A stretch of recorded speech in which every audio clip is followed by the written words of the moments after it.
নমস্কার বন্ধুরা, সকলকে পরিভাষা চ্যানেলে স্বাগত। আশা করি সকলেই ভালো আছেন। বন্ধুরা, ডাব্লিউবিএসএসসির মামলার রায় নিয়ে এবার কিন্তু তোলপাড় রাজ্যে। ডাব্লিউবিএসএসসি বলছে যে অবৈধ নিয়োগ হয়েছে ৫,১০০। বিকাশ ভট্টাচার্য বলছেন অবৈধ নিয়োগ হয়েছে ১০,৭৫০। কি হতে চলেছে এরপর, আজকে চলুন বিশ্লেষণ করা যাক। ডাব্লিউবিএসএসসির ২৬,০০০ চাকরি বাতিল মামলার রায় স্থগিত রাখল সুপ্রিম কোর্ট। এসএসসি ২০১৬ মামলার শুনানি শেষ হলো। সিজিআই জাজমেন্ট রিজার্ভ রাখলেন, অর্থাৎ এবার মামলার রায় দেওয়া হবে। ২৬,০০০ চাকরি বাতিল সংক্রান্ত মামলায় আসল ওএমআর সিট না থাকায় সমস্যার কথা তুলে ধরেন সুপ্রিম কোর্টের প্রধান বিচারপতি সঞ্জীব খান্না। চার্জশিট অনুযায়ী কতজনকে অবৈধ নিয়োগ করা হয়েছিল?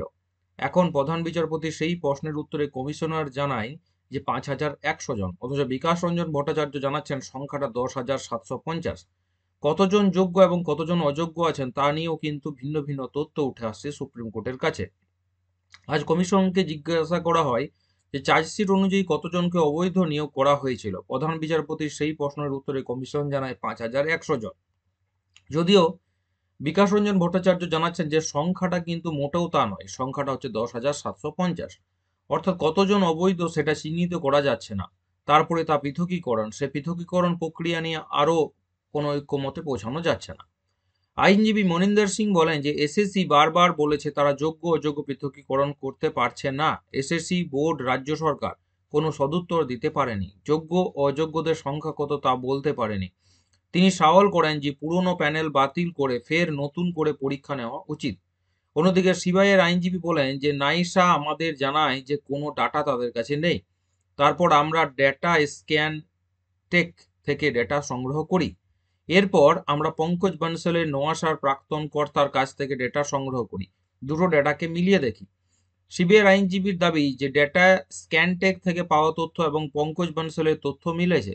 পঙ্কজ বানসালের কাছ থেকে পাওয়া ডেটা নির্ভুল।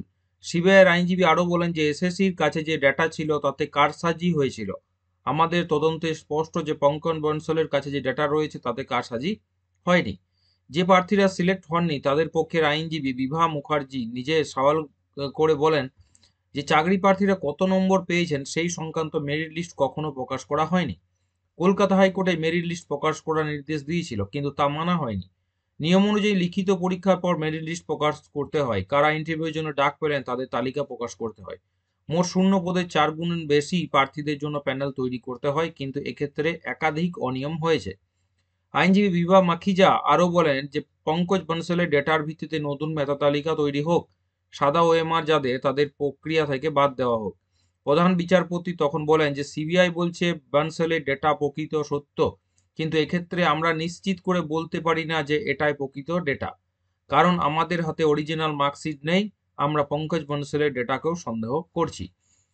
সুতরাং বোঝাই যাচ্ছে যে সন্দেহের ঘেরাটোপের মধ্যেই কিন্তু পুরো বিষয়টি ঘোরাফেরা করছে এবং একের পর এক তথ্য কিন্তু ভিন্ন ভিন্ন মত পোষণ করছে। কোনো এমন একটা তথ্য নেই যেটা সার্বিকভাবে সত্য বা অনেকজনের মতামত নির্বিশেষে সেটা কিন্তু সত্যভাবে তুলে ধরা হচ্ছে, এমনও কিন্তু কিছু নেই।